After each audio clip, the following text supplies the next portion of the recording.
우리 교회 신앙고백서인 웨스트민스터 신앙고백서 8장 3절에 4절입니다. 웨스트민스터 신앙고백서 8장 중보자 그리스도에 관하여 3절 4절입니다. 3절 그의 인성에 있어서 그의 신성에 결합된 주 예수는 성령으로 성결케 되었고 한량없이 기름 부으심을 받으셨다. 그 안에는 지혜와 지식의 모든 보고를 가지고 있으시며 아버지께서는 그 안에 모든 충만함이 거하게 하시기를 기뻐하셨다.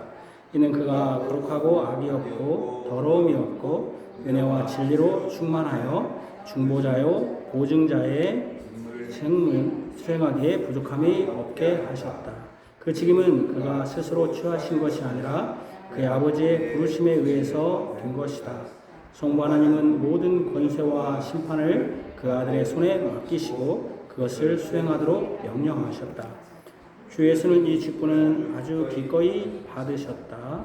이 직분을 수행하기 위하여 그는 율법 아래에 태어나셨고 율법을 완벽하게 성취해야 하셨다. 그리고 그 자신의 영혼으로 가장 극심한 괴로움을 다 견디시고 그의 몸으로 가장 고통스러운 고난을 참으셨으며 십자가에 못 박혀 죽으셨다.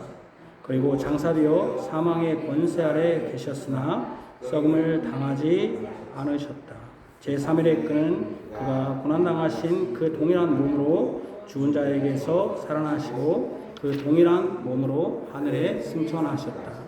거기에서 그의 아버지 보좌 우편에 앉으시고 간구하시며 세상 마지막 날에 사람들과 천사들을 심판하시며 다시 오실 것이다. 아멘. 우리의 마음을 하나님께 높여드려 우전하는 고백 같이 하겠습니다. 내가 산을 향하여 눈을 들리라. 나의 도움이 어디서 옵니까? 나의 도움은 천지를 지으신 여호와에게 있습니다. 아멘. 주께서 주의 부르심에 응답하여 주께 모인 주의 백성들에게 복으로서 인사를 베푸십니다. 우리의 주 되신 예수 그리스도 이름을 부르는 모든 자들에게 하나님 우리 아버지와 주 예수 그리스도로부터 은혜와 평강이 너에게 있기를 원하노라. 아멘. 시편 찬송가 시편 136편 6절에서 10절입니다.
하나님께서 하나님 백성을 깨끗하게 하십니다. 오늘 열마디 말씀 십계명 출애굽기 20장 1절에서 17절입니다. 천천히 같이 읽겠습니다. 하나님이 이 모든 말씀으로 말씀하시되 나는 너를 애굽 땅 종되었던 집에서 인도하여낸 내 하나님 여호와니라. 제1은 너는 나 외에는 다른 신들을 내게 두지 말라. 제2는 너를 위하여 새긴 우상을 만들지 말고 또 위로 하늘에 있는 것이나 아래로 땅에 있는 것이나 땅 아래 물속에 있는 것에 어떤 형상도 만들지 말며 그것들에게 절하지 말며 그것들을 섬기지 말라. 나 내 하나님 여호와는 질투하는 하나님인즉 나는 미워하는 자의 죄를 갚되 아버지로부터 아들에게로 3, 4대까지 이르게 하거니와 나를 사랑하고 내 계명을 지키는 자에게는 천대까지 은혜를 베푸느니라. 제3은 너는 내 하나님 여호와 이름을 망령되게 부르지 말라.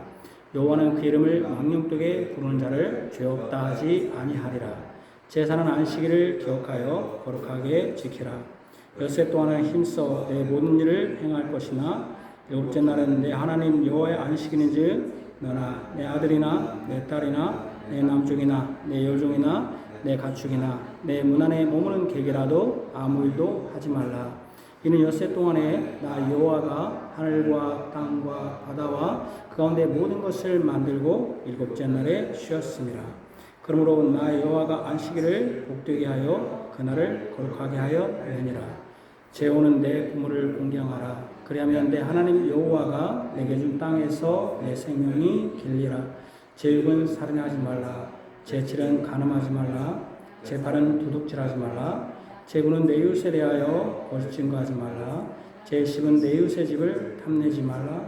내 이웃의 아내나 그의 남종이나 그의 여종이나 그의 소나 그의 낙이나 그릇 내 이웃의 소유를 탐내지 말라. 아버지 하나님께서 이렇게 매주 언약의 말씀을 들려주시고 확인하여 주셔서 우리가 하나님과 이웃을 사랑하는 것을 가르쳐 주시고 또 하나님께서 주신 하나님 나라 백성으로서 어떻게 이 땅에 살아야 할 것을 가르쳐 주신 것을 먼저 감사합니다. 우리는 진정으로 세상에 많은 신들이 있지만 그것은 다 거짓이요 가짜며 사람이 만든 것이고 스스로 된 것이 없는 사람의 창작물이지만 오직 유일하시고 참 스스로 계신 참 하나님을 우리가 섬길 수 있도록 이렇게 깨달음을 주시고 믿게 해주신 은혜를 먼저 감사드립니다. 이 하나님께서는 삼위로 계시고 한 분 하나님이시며 또한 이 하나님은 우리와 직접적으로 관계를 맺으시고 언약을 주셨을 뿐 아니라 이 땅에 오셔서 우리의 중보자가 되시고 구원자가 되셨습니다. 우리 구주 예수 그리스도로 말미암아 우리가 구속함을 받고 이 하나님의 은혜를 누리게 되었습니다. 하나님 나라의 보화를 누리게 되었으며 하나님 나라의 영생을 누리게 되었고 하나님 나라의 영원토록 참된 기쁨과 안식을 누리게 되었습니다. 이날 주의 날에 예수 안에서 천국의 안식을 먼저 경험하기를 원하며 천국의 기쁨을 먼저 경험하기를 원하며 또한 천국에서 항상 우리가 찬송하고 말씀을 듣는 것을 미리 맛보기를 원합니다. 악한 자들은 이 시간에 다른 것에 분주하고 또 말씀을 들으나 열매 맺지 못하며 오히려 그것이 악한 자기의 생각을 정당화하고 변명하는 도구로서 하나님 말씀을 사용하기도 합니다. 악한 무리들은 항상 교회 안에 있었고 또 그것은 예수님이 재림 때까지 분별하지 못할 때가 있습니다. 그러나 신실한 신도들은 주의 말씀을 들을 때 자신의 잘못을 깨닫고 뉘우칠 뿐만 아니라 바른 길을 걷고자 굳게 다짐하며 또한 그 길을 걸을 것입니다.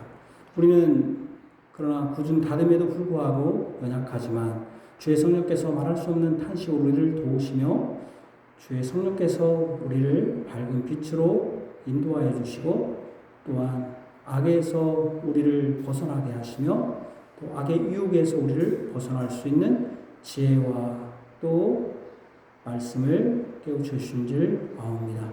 주의 성령께서 우리를 붙들어 주시기를 원합니다.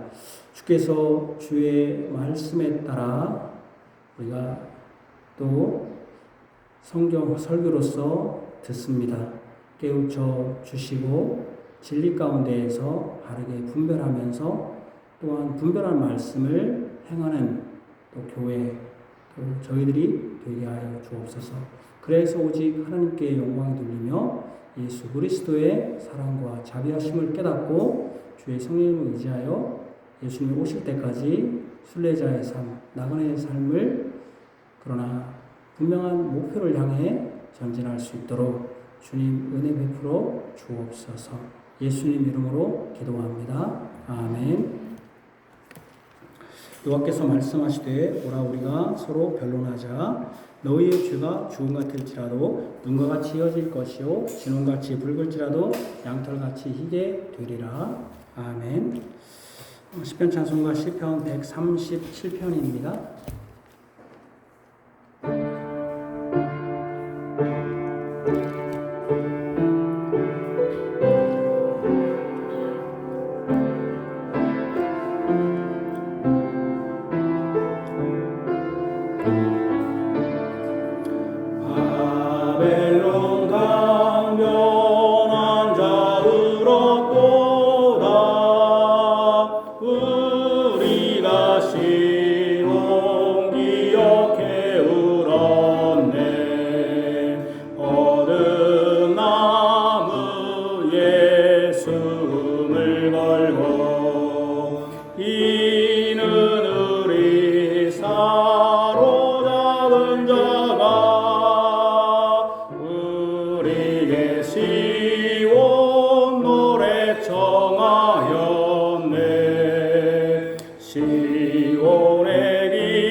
하나님의 말씀 마태복음 25장 31절에서 46절입니다.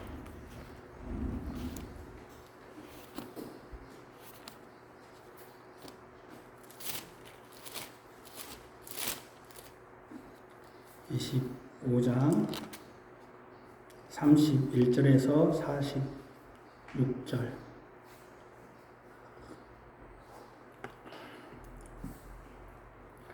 신약성경 44쪽입니다. 하나님의 말씀입니다. 하나님 말씀을 들으십시오. 인자가 자기 영광으로 모든 천사와 함께 올 때에 자기 영광의 보좌에 앉으리니 모든 민족을 그 앞에 모으고 각각 구분하기를 목자가 양과 염소를 구분하는 것 같이 하여 양은 그 오른편에 염소는 왼편에 두리라.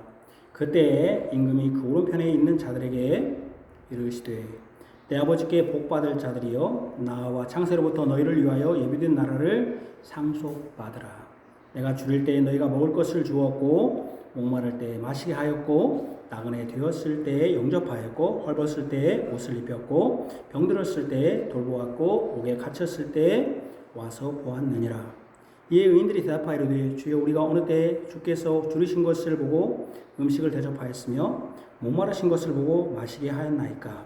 어느 때에 나그네 되신 것을 보고 영접하였으며 헐벗으신 것을 보고 옷 입혔나이까. 어느 때에 병드신 것이나 옥에 갇히신 것을 보고 가서 배웠나이까 하리니 임금이 대답하여 이르시되 내가 진실로 너에게 이르노니 너희가 여기 내 형제 중에 지극히 작은 자 하나에게 한 것이 곧 내게 한 것이니라 하시고 또 왼편에 있는 자들에게 이르시되 저주를 받은 자들아 나를 떠나 마귀와 그 사자들을 위하여 예비된 영원한 불에 들어가라.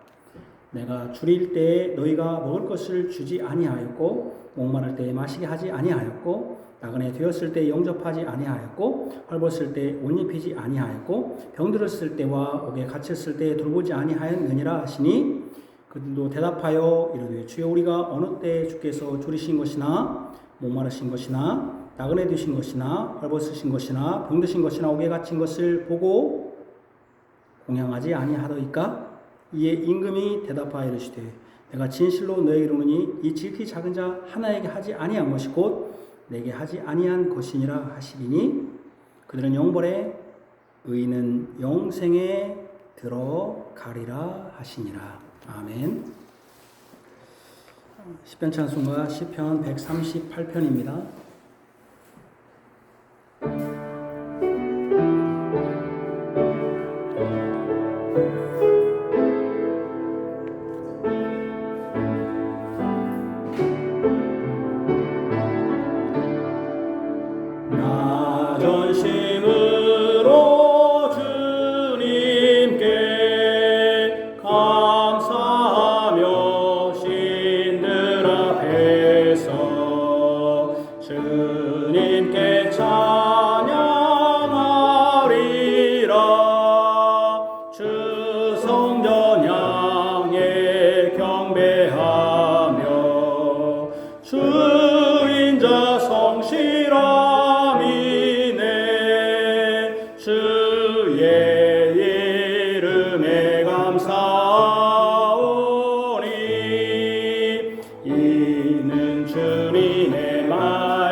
나 주님께 간구할 때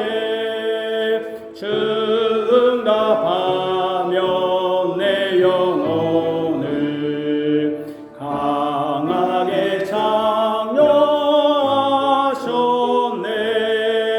열왕이 주께 감사함은 저희가 주님의 말씀 주의 입 말씀을 들음이며 주도를 노래할 것은 여호와 영광 크심이라. 주님이 높이 계셔도 낮은 자가 마옵시며 멀리서도 교만한 자 하십니다.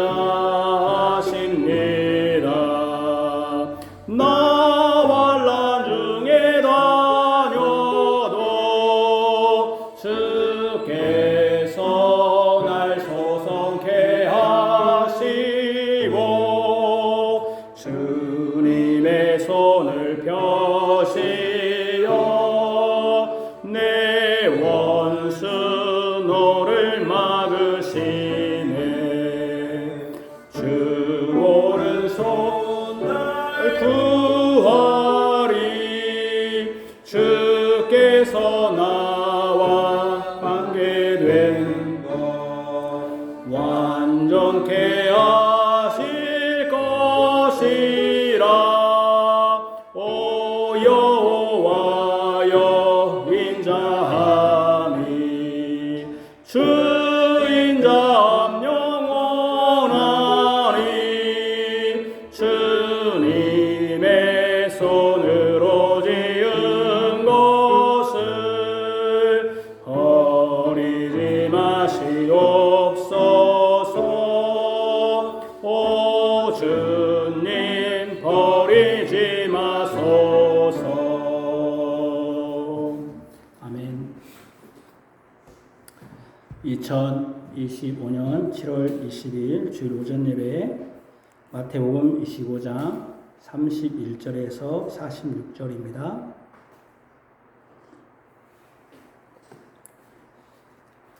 우리 구주 예수 그리스도의 사랑을 받는 성도 여러분, 세상과 교회가 세상 끝, 세상 종말에 대해서 아주 관심을 가진 때가 있었습니다. 2000년이 시작되기 직전, 즉 한 세기 말이 그때였습니다. 벌써 25년 전이네요.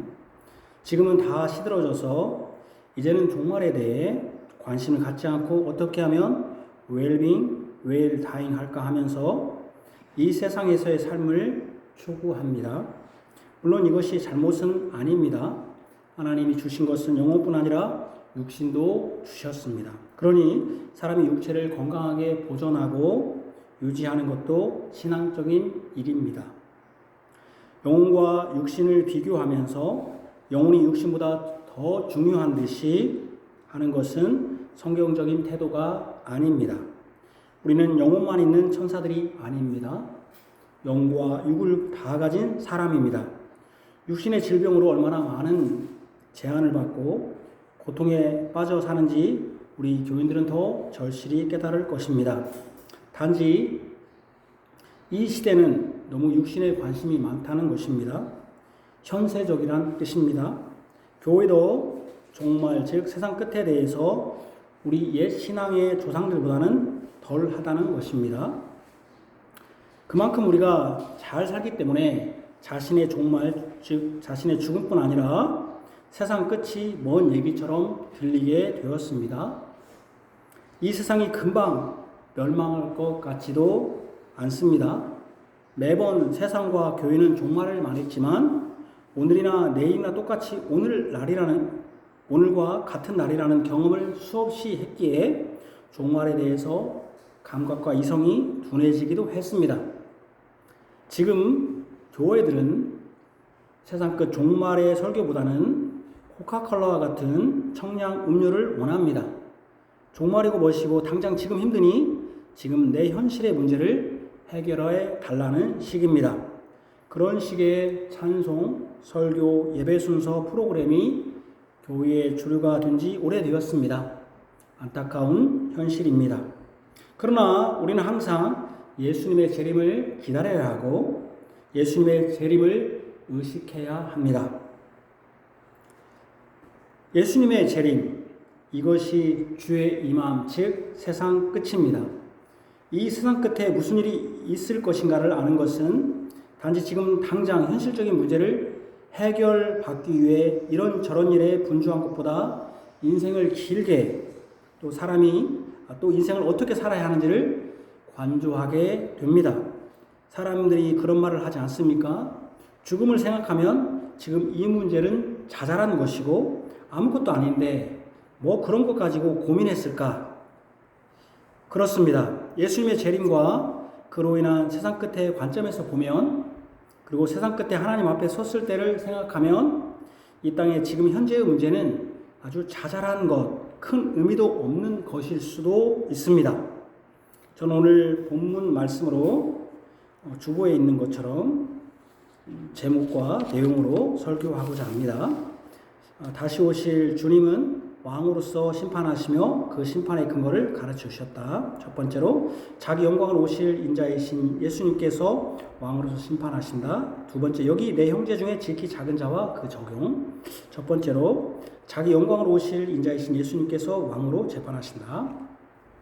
세상 끝은 자연재해나 기후변화, 핵전쟁 등 세계전쟁 또는 다른 천체와의 충돌, 인구 증가로 인한 식량 부족이나 환경 문제 등으로 임하지 않습니다. 세상 끝은 분명히 예수님이 오심으로 됩니다. 예수님이 세상 끝에 오실 때 어떻게 오시느냐 하면 인자, 오늘 본문에 인자로 오신다고 말씀합니다. 31절을 같이 읽겠습니다. 인자가 자기 영광으로 모든 천사와 함께 올 때에, 인자는 분명히 사람입니다. 예수님은 제2위 되시는 성자 하나님이십니다. 하나님은 성자 하나님이기 때문에 하나님은 영이십니다. 영은 보입니까? 보이지 않습니까? 보이지 않습니다. 그럼에도 예수님은 사람의 몸을 입으시고 오십니다. 예수님이 사람의 몸을 입으시고 이 땅에 오신 일이 있습니다. 바로 처음 오셨을 때인데 성령으로 잉태되어 마리아에게서 나실 때 사람과 같은 육신을 입고 오셨습니다. 처음 예수님이 오셨다고 해서 초림, 다시 오신다고 해서 재림 이렇게 말합니다. 그러죠. 처음 오셨을 때를 우리는 초림, 초림은 이미 지난 사건입니다. 처음 임했다 해서 초림이라고 합니다. 예수님이 처음 오신 때, 즉 초림 때의 육신은 자신을 비어 종의 형체로 오셨습니다. 여기 자신을 비었다는 것은 예수님이 제2위 되신 성자 하나님이신데 그 자리를 놓으시고 종으로서 오셨다는 것입니다. 그런데 이제 다시 오실 때를 재림이라고 하죠. 재림 때는 육신으로, 초림과 똑같이 육신으로 오시는데 자기 영광으로 오신다고 했습니다. 인자, 사람으로 오시니 분명 육신을 입고 오시는데 자기 영광으로 오신다는 것입니다. 이는 더 이상 예수님이 종이 아니라 영광스러운 제2위 되시는 하나님이시오 왕으로서 오신다는 것입니다. 먼저 영광된 육신을 입으신 인자로 오시는 예수님은 우리에게 큰 위로가 됩니다. 육신을 입으신 예수님이 하늘에 오르신 후에도 계속적으로 그 육신을 유지하셨기에 그분은 여전히 신인 하나님이시며 사람으로서 영원한 우리의 중보자시라는 것입니다. 예수님이 영광스러운 몸을 입으신 인자로 오셨으니 우리도 예수님이 오셔서 완성될 하나님 나라에서 영광된 몸, 영화된 몸을 입을 것이라는 확신을 줍니다. 우리도 예수님과 연합해 있기 때문에 예수님이 다시 오시는 세상 끝에 예수님이 자기 영광으로 육신을 입고 오실 때 우리도 영화로운 몸이 될 것입니다. 성경은 그것을 호련히 변화되어 공중으로 올라간다고 표현합니다. 목자들은, 세대주의 종말론자들은 공중으로 올라간다는 것을 휴거라고, 들에 올라갔으니 휴거라고 표현하지만 휴거가 된다는 것이 아닙니다. 변화된다는 것이죠. 우리가 지금 공중에 올라갈 사람이 있습니까? 없지 않습니까? 공중 올라간다는 것은 우리가 몸이 이제 영화된다, 영화된 몸이 된다는, 예수님처럼 예수님이 육신을 입으셨는데 육신을 올라가셨잖아요. 영화된 몸이었으니까 우리도 그때 영화된다, 예수님처럼 영화된다는 의미지 그런 휴거나 이런 것을 말하는 것은 아닙니다. 영화되는 몸이 되는 것입니다. 우리도 영화된 몸이 될 것입니다. 예수님은 자기 영광이 있지만, 예수님은 이미 자기 영광이 있죠. 제위되시는 하나님, 왕이신 자기 영광이 있지만 우리는 우리의 영광이 없습니다. 우리는 우리 영광이 없죠. 우리가 영화되고 영광스러운 몸으로 변화되는 것은 오직 예수 그리스도와의 연합으로 가능한 것입니다. 어떤 이단은 영과 육체 중에 육체를 아주 무시합니다. 가까이에 있습니다. 그래서 우리가 호련히 변화된다는 것을 믿지 않습니다. 육신을 부정하니까. 영혼만 존재한다고 합니다. 그러나 우리는 예수님이 인자로 오신다는 이 말씀으로 육체도 중요하다는 것을 인정하고 믿습니다. 우리는 영원한 하나님 나라에서 천사와 같이 영혼만 있는 것이 아니라 육체도 있을 것입니다. 영혼과 육체가 다 영화롭게 변화될 것입니다. 이것은 예수님이 자기 영광으로 인자로서 오신다는 이 말씀으로 확증된 것입니다. 이 땅에서 영육간에 고통받는 모든 교인들은 이 예수님이 자기 영광을 가신 인자로 오신다는 이 말씀이 위로가 되기를 바랍니다. 지금 이 육신으로 인해서 많은 고통을 받습니다. 우리의 영혼의 죄로 인해서 영혼이 고통을 받습니다. 양심의 가책으로 고통을 받습니다. 이 영혼과 육신이 하나님께 영광의 도구로 사용되어야 하는데 오히려 반대입니다. 이것이 신실한 신자들에게 고통입니다. 그러나 예수님이 자기 영광을 가지신 인자로 오실 때 우리도 예수님과 연합한 자로서 영과 육이 영광스러운 몸으로 변화될 것입니다. 우리도 예수님처럼 영광스럽게 될 것입니다. 우리의 영과 육이 고통이 아니라 기쁨이 될 것입니다. 이렇게 여러분 하면 어떤 분이 이렇게 할 것입니다. 7명의 형제와 결혼한 그분은 어떤 천사와 같다 하니까 육체가 없습니까? 육체는 있습니다. 거기서 천사와 같다고 했던 것은 어떤 의미입니까? 천사는 결혼하지 않는다. 거기서 결혼관계가 무너졌다. 그런 의미로서 천사를 비유한 것이지 우리 몸이 천사다. 그래서 우리가 육신이 없다는 그런 의미는 아닙니다. 인자이신 예수님이 자기 영광으로 모든 천사와 함께 올 때에 자기 영광의 보좌에 앉으신다. 오늘 본문에 그랬습니다. 31절에 인자가 자기 영광으로 모든 천사와 함께 올 때에 자기 영광의 보좌에 앉으리니 그랬습니다. 예수님이 초림 때 처음 오셨을 때는 종으로 오시지 않았습니까? 그러니까 예수님이 초림 때 종으로 이제 오시지 않는다는 것이죠. 이제는 모든 천사와 함께 자기 영광의 보좌에 앉으신 왕으로 오십니다. 모든 천사와 함께 온다는 것은 왕이 행차하는 것을 연상시킵니다. 왕이 행차할 때 신하들이 그 뒤를 따르듯이 모든 천사들이 왕이신 예수님을 따라 함께 옵니다. 이때 예수님은 왕의 보좌에 앉습니다. 이것도 비유입니다. 비유. 그러니까 똑같이 천사들이 똑같이 온다. 달력이 그렇게 되어 있는데 이게 비유니까 하여튼 왕으로 임하신다는 의미입니다. 어떻게 천사가 막 다 보일지 우리가 알지 못하죠. 어쨌든 비유입니다. 따라 함께 옵니다. 이때 예수님은 왕의 보좌에 앉습니다. 여기 영광의 보좌에 앉는다고 했잖아요. 이것은 어전이 뭡니까? 궁궐에 행차하여 어좌 왕의 좌석에 앉는 것입니다. 이는 분명히 통치의 의미이고 심판의 이미지입니다. 재판의 이미지죠. 그래서 여기 32절, 33절에 재판의 이미지, 심판의 이미지, 통치의 이미지, 모든 민족을 그 앞에 모으고 각각 구분하기를 목자가 양과 염소를 구분하는 것 같이 하여 양은 그 오른편에 염소는 왼편에 두리라.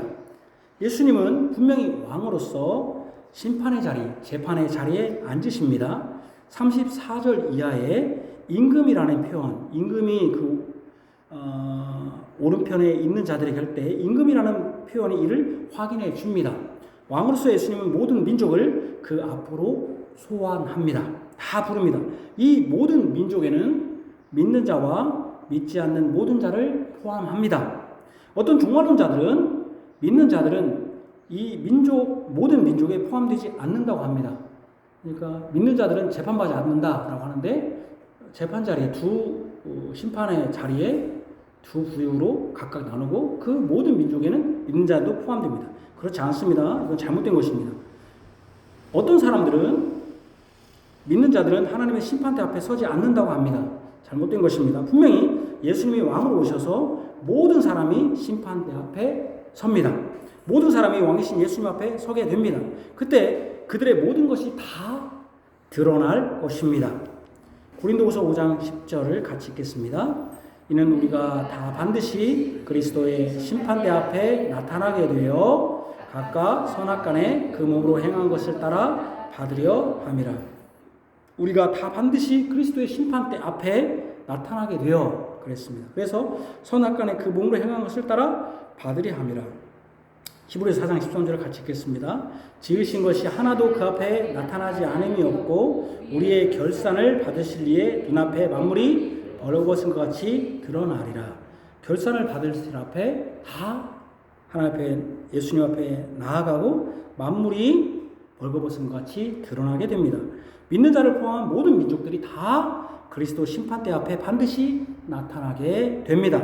그들이 예수님의 눈앞에서 다 벌거벗은 것 같이 그들의 행위가 그들의 말과 모든 행위들이 다 드러납니다.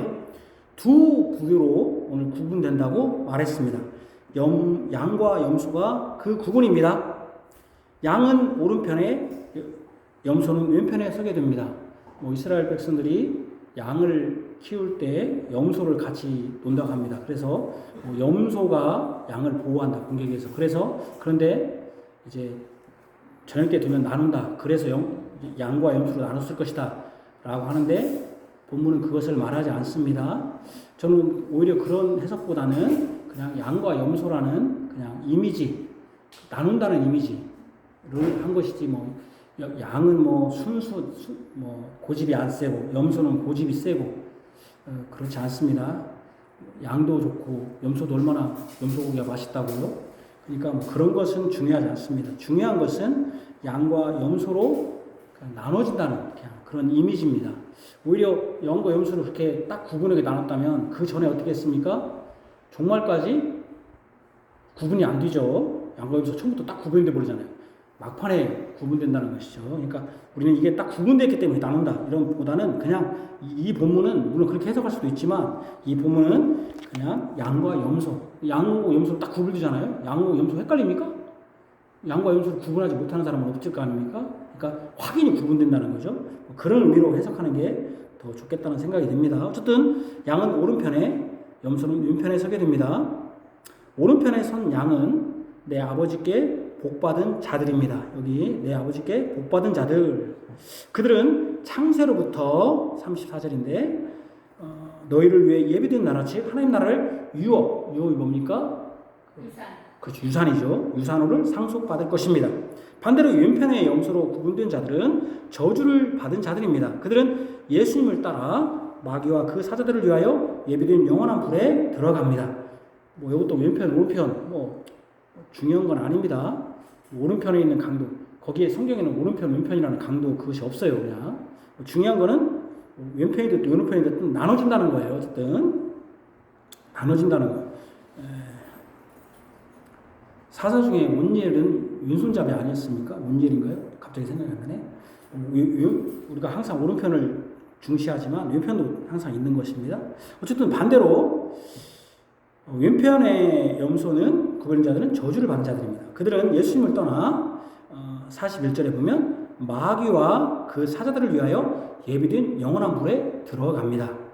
왜 예수님이 복받을 자를 양으로 저주받을 자를 염소로 비유했는지 본문은 설명하지 않습니다.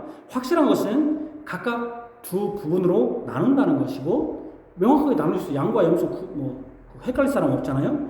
두 부분으로 명확하게 나눠진다는 것이죠. 거기에 가운데는 없어요. 양도 아니고 염소도 아니고 가운데는 없고 확실히 나눠진다는 것이고 한 부류는 복을 받고 한 부류는 저주를 받는다는 것입니다. 그들이 복을 받아 있게 될 장소도 확연히 다릅니다. 34절 그 오른편에 있는 자들에게 이르시되 내 아버지께 복받을 자들이여 나와 창세로부터 너희를 위하여 예비된 나라를 상속받으라. 또 왼편은 40 여기 안 써놨네요. 몇 절입니까? 1절입니다. 또 왼편에 있는 자들에게 이르시되 저주를 받은 자들아 나를 떠나 마귀와 그 사자들을 위하여 예비된 영원한 불에 들어가라. 오른편에 선 양들이 있을 곳은 아버지께서 주시는 나라입니다. 상속은 분명히 아버지가 아들에게 주는 것이고 상속은 이미 아버지가 가지고 있는 것을 아들에게 주는 것이 상속입니다. 이는 아버지께서 창세로부터라는 표현은 이것은 창조의 기초부터이니 창세 전으로 해석하면 타락합니다. 창세로부터 예비된 나라는 아버지 하나님이 계신 나라인 하나님 나라입니다. 그러니까 그 하나님 나라는 우리도 있지만 누구도 있겠습니까? 거기에는 누구도 있습니까? 우리도 있지만 그 안에는 그 나라는 누구도 있습니까? 하나님, 삼위일체 하나님이 계시죠. 아까 제가 말하는 아버지가 아들에게 상속하려면 아버지가 땅에 있어야 할, 재산이 있어야 할 거 아닙니까? 그러니까 그 하나님의 나라는 분명히 하나님 아버지가 계신 나라인 하나님의 나라입니다. 이 나라가 하나님 나라 이유는 하나님이 예비하신 나라이니 하나님 나라요, 하나님이 계시니 하나님 나라입니다. 그죠? 하나님이 없는데 하나님 나라일 수 없죠. 다시요. 이 나라가 하나님 나라 이유는 하나님이 예비하신 나라. 그러니까 예비하려면 내가 갖고 있어야 할 거 아니겠어요? 상속하려면 내가 갖고 있어야 하니까. 그러니까 예비하신 나라이니 하나님 나라예요. 그러니까 하나님이 계시니까 하나님 나라입니다. 이 나라는 하나님 때문에 복된 나라이며 하나님이 그의 자손에게, 자녀에게 상속하는, 유산을 상속하는 나라. 이 나라가 영원한 나라인 것은 하나님이 계신데 그 하나님이 영원하시니 그 나라도 영원한 나라입니다. 하나님이 안 없어진 이상 영원한 나라입니다. 양들이 상속받는 하나님 나라는 하나님이 함께하는 나라, 하나님이 주인 나라입니다. 그러니까 하나님 나라는 나만 있는 게 아니죠. 하나님이 계시고 그래서 복된 나라이고 영원한 나라이고, 맞으면은 그 나라는 하나님이 계셔서 상속받는 나라입니다. 하나님이 주인 나라, 하나님이 계신 나라이니 복으로 가득한 나라입니다. 그러니까 하나님 나라에는 우리만 있는 게 아니라 하나님이 계시죠. 그럼 반대로 왼편에 염소에게 예비된 곳은 저주받은 자들. 그 저주받은 자들이 누굽니까? 41절에 보면 마귀와 그 사자들입니다. 저주받은, 왜 그들이 저주받았냐면 거기에 누가 있냐면 마귀와 사자들을 위하여 예비된 곳입니다. 우리는 이것을 천국의 반대 개념으로 지옥이라고 부릅니다. 천국은 하늘에, 지옥은 땅이니 반대입니다. 그렇다고 이것을 천국이 하늘에 있고 지옥은 땅에 있다는 의미가 아닙니다. 하나님 나라는 여기 있다 저기 있다 못합니다. 지옥도 여기 있다 저기 있다 못할 것입니다. 그러나 분명히 있습니다. 우리가 지금은 이제 어떤 장소를 얘기하는 것은 우리가 호련히 변화되지 않고 우리가 육체를 입어서 시공간의 제한을 받기 때문에 우리가 이렇게 설명할 수밖에 없지만 성경은 분명히 누가복음 17장에 하나님 나라는 여기 있다 저기 있다 못하니 너희 가운데 있다 라고 표현했습니다. 장소적 개념이 아니라는 것이죠. 천국은 하늘, 지옥은 땅이다 이렇게 하면 안 됩니다. 그러나 우리가 이해를 편하게 하기 위해서 천국과 지옥이 우리가 시공간의 제한을 받는 육체를 입고 있기 때문에 천국과 지옥 반대 개념으로 극과 극이라는 개념으로 이렇게 표현하는 것입니다. 천국은 복된 나라이지만 지옥은 저주받은 감옥의 곳입니다. 제 말을 오해하지 마세요. 장소 개념이 아니라고 해서 하나님 나라가 없고 천국이 없다는 의미 아닙니다. 있지만 통치 개념이라는 거예요. 통치 개념. 지옥은 옥이잖아요. 옥이라는 게 뭐예요? 감옥 아닙니까? 감옥. 저주받은 감옥입니다. 그곳에는 이미 저주받은 마귀와 그의 사자들이 있는 곳입니다. 41절에 나를 떠나 마귀와 그의 사자들을 위하여 예비된 영원한 불에 들어가라 그랬지 않습니까? 그러니까 그곳에는 이미 저주받은 마귀와 그의 사자들이 있는 곳입니다. 그것도 영원한 곳입니다.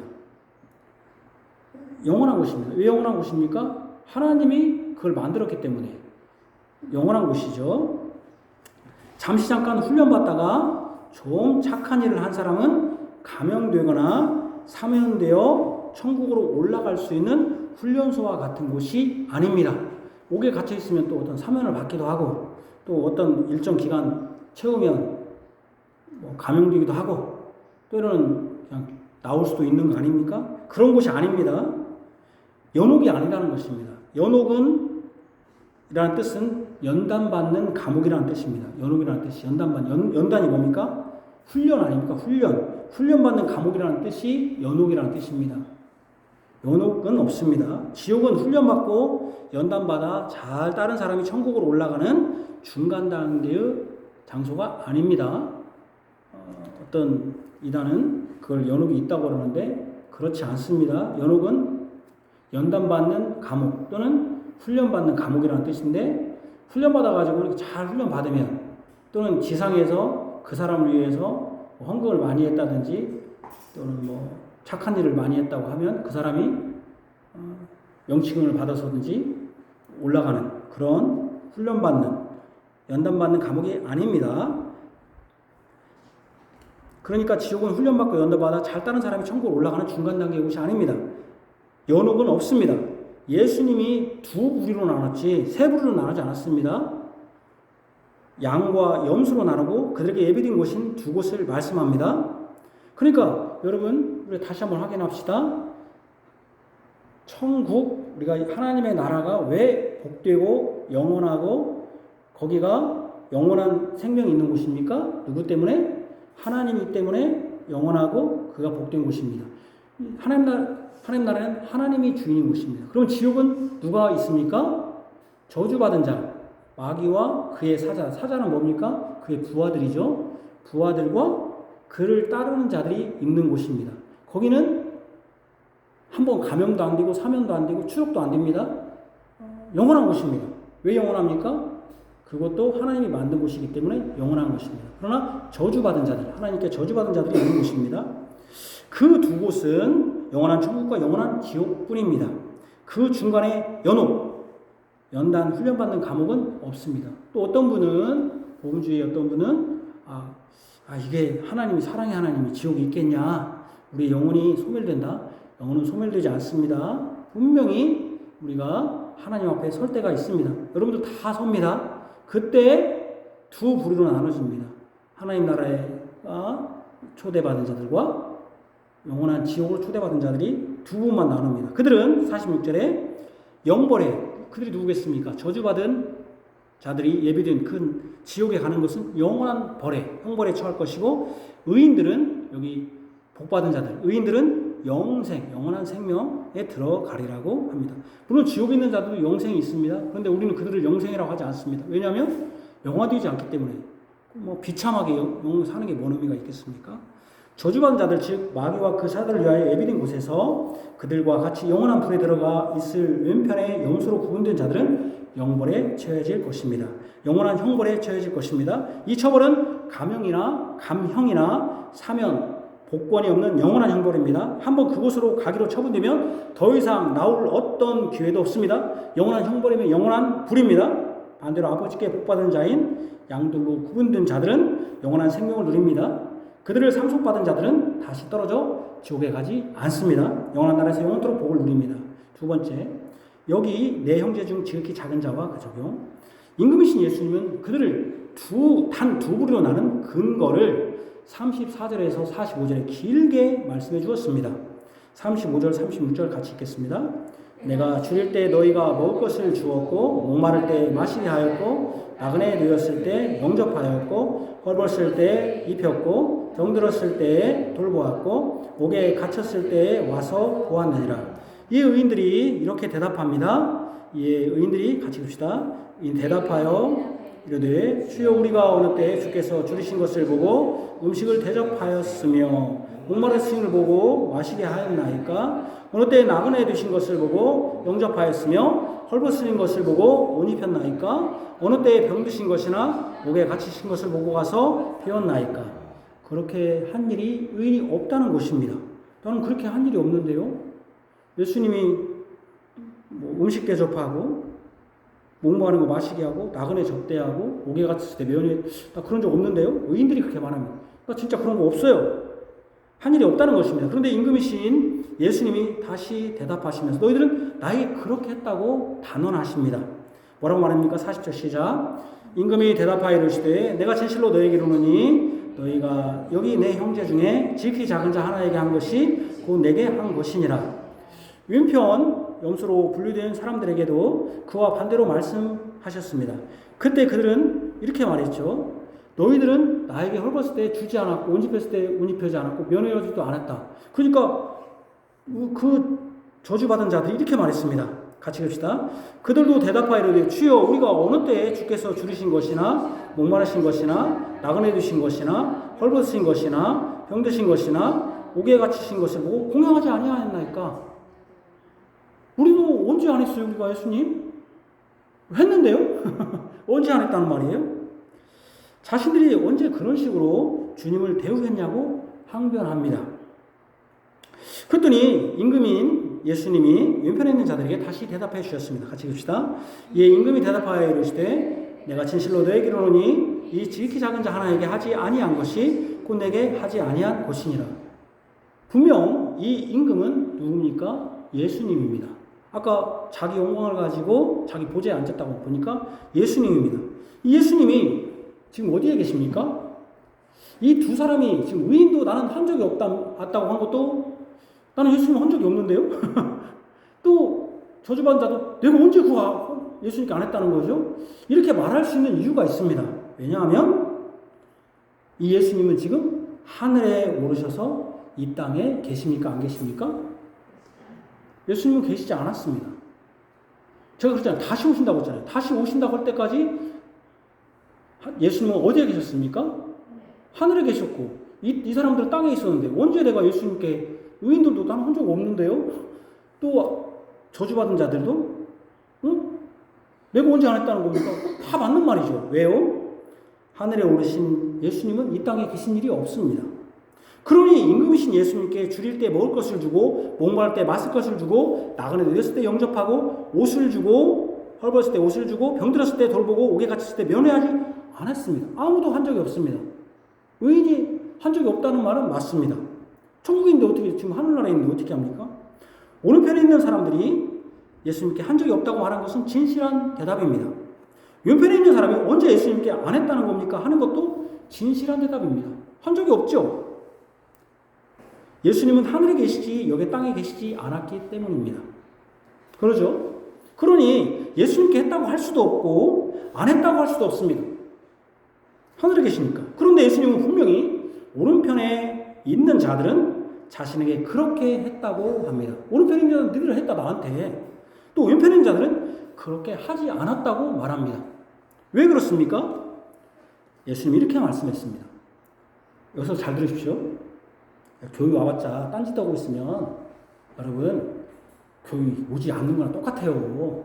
저는 저를 속일 수 있어도 하나님은 다 앞에 심판대 앞에 선단 말이에요. 잘 들어봐야 돼요.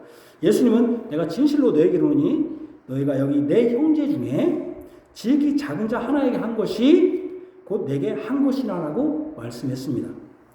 많은 복음주의 교회에서는 이 본문으로 사회 복음주의의 근거로 설명하는 경우가 대다수입니다. 그게 무엇입니까? 사회 복음주의가 교회는 사회의 약자들과 소유진 자들, 사회의 가난한 자들을 민중이라고도 표현합니다. 를 도와야 한다는 것입니다. 가난한 자들 많잖아요. 그들을 위해서 교회가 해야 된다는 것입니다. 교회의 대사회, 대세상의 역할을 예수님이 말씀하신다는 것이라고 합니다. 소유된 자들, 약한 자들, 약자들, 차별받는 자들, 그런 사람들을 교회가 돌봐야 된다. 옷 입어 헐벗었을 때, 옷 없을 때, 감옥에 갔을 때, 사회에서 핍박받아서 감옥 가는 사람들 위해서 해야 된다. 교회는 사회의 복지를 위해서 또 사회의 약한 자들, 연약한 자들, 가난한 자들의 도움에 앞장서야 한다는 것입니다. 민중신학이 그런 것이죠. 민중의 고통, 그러니까 민중이라는 것은 노동자들, 또 사회에서 아주 기초생활 대상자들이나 그 이하의 삶을 사는 사람들을 이런 고통, 또 약자들, 장애인이라든지 여러 가지 약자들 있지 않습니까? 약자들의 고통, 사회의 빈자, 경제적으로 빈자, 가난한 자들에 대한 보호와 처우 개선을 위해 힘써야 한다는 것입니다. 사회가 유면한 자들, 이것이 이들이 누구냐면 지극히 작은 자들이 이들이라는 것입니다. 사회가 유면한 자들, 사회에서 그냥 지극히 작아서 관심도 없는 자들, 그들을 교회가 찾아서 그들을 도와야 된다. 그래서 그들이 지극히 작은 자에게 하는 것이 예수님께 하는 것이니 교회는 이 일에 힘써야 한다는 것입니다. 만약 이것이 맞다면 그들이 영벌과 영생을 받는 기준이 세상의 약자들을 돌보지 않은 것 때문일 것입니다. 이것이 기준이면 교회는 진리의 기둥과 터가 아니라 사회복지기관으로 등록해서 그 일을 주 업무로 해야 할 것입니다. 그러니까 교회가 아니라 익산 우리 사회복지관 이렇게 돼야겠죠. 이 본문이 진실로 그것을 말씀하시는 것입니까? 교회가 사회복지를 하고 그런 것을 위한 기관이어야 합니까? 기관입니까? 먼저 예수님은 분명히 하늘에 계시다가 자기 영광으로 다시 오십니다. 그러니 그 오른편이나 이 왼편에 있는 사람들은 직접적으로 예수님께 이런 일을 한 것이 아닙니다. 예수님께 한 것은 없습니다. 그러니까 예수님께 한 것이 없으니 이런 사회적 약자들, 빈자들의 고통을 외면하지 않으면 그것이 예수님께 한 것이다. 이렇게 말하는 것이 복지로 설명하는 보편적 복음주의 교회, 대다수의 교회가 이렇게 설명합니다. 거의 대부분 저는 이렇게 설교하지 않는 설교를 복음주의에서 들어본 적이 없습니다. 아쉽게도. 근데 저 여기 잘 보십시다. 항상 우리 성경을 봐야 됩니다. 예수님이 그들은 예수께 지시를 하는 게 없어요. 그래서 예수님이 여기 내 형제 중 지극히 작은 자 하나에게 한 것이 곧 내게 한 것이라 한 것을 볼 때 간접적으로, 그러니까 지극히 작은 자에게 한 것이 나에게 한 것이다 하니까 간접적으로 한 것을 보시고 자신에게 한 것으로 여기신 것입니다. 그러면 여기 형제가 누구인가? 형제. 내 형제라고 했으니까 형제. 먼저 형제는 여러분들 아다시피 혈연으로서 형제가 있습니다. 혈연 관계. 한 부모 아래서 태어난 남자들을 형제라고 합니다. 그런데 여기는 이 경우가 아닙니다. 왜냐하면 임금이신 예수님이 너희 형제라고 하지 않고 내 형제라고 했습니다. 예수님이 내 형제, 너희 형제들이 아니라 내 형제라고 했어요. 내 형제. 예수님의 형제라고 했습니다. 임금이신 예수님과 형제이니 혈연 관계가 아닙니다. 왜냐하면 이 임금이신 예수님은 하늘로 가셨다가 다시 오신 분이 지금 하늘에 있었잖아요. 그리고 혈연이 단절돼 버렸잖아요. 예수님은 더 이상 혈연이 끝나버렸잖아요. 그러니까 혈연일 수가 없습니다. 예수님은. 그렇죠? 하늘에 오르셨잖아요. 이제 영광된 몸으로. 그리고 예수님이 뭡니까? 무슨 결혼한 것도 아니고, 그죠? 그러니까 혈연은 아닙니다. 하늘 오르셨기 때문에. 또 하나 여기 내 형제라고 하는 여기 내 형제라고 했거든요. 여기는 현재 지금 같이 있는 사람이 내 형제라는 의미입니다. 여기 있는 사람들이 지금, 그러니까 예수님이 지금 2000년 전에, 아니 2000년 전이 아니죠? 아니 2000년도 이제 2000년 지났으니까 그러면은 여기 있어야 되는데 지금 현재 여기 있는 사람들이니까 여기 있을 때는 예수님은 완전 혈연관계가 끊어져 버렸잖아요. 그죠? 그러니까 예수님과 혈연관계의 형제는 아닙니다. 여기 내 형제라고 했기 때문에 그러면 일단 혈연적 형제는 제외됩니다. 그러면 형제는 누구입니까? 분명히 여기서 내 형제라고 했잖아요. 내 형제.